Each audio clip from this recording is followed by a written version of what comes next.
ఇంటి గృహప్రవేశం అంటే ముందుగా గుర్తొచ్చే కార్యక్రమం వచ్చేసి పాలు పొంగించడం. పాలు పొంగించడంలో ఆడపడుచు ఆడబిడ్డ యొక్క పాత్ర చాలా ముఖ్యమైనది. ఈ కార్యక్రమం అంతా ఆడబిడ్డ చేతుల మీదుగానే జరుగుతుంది.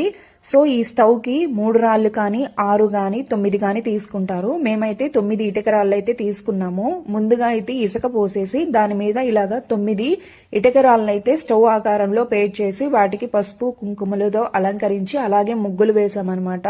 తర్వాత కర్పూరం వెలిగించిన తర్వాత అగ్గిపుల్లను లోపల వేయకుండా బయట పారేయాలి. తర్వాత ఈ హోమ ద్రవ్యానికి ఈ వంట సామాగ్రికి కావాల్సిన పుల్లలైతే ఉంటాయి. వాటిని అయితే ఒక్కొక్కటిగా పేర్చుకుంటూ రావాలి.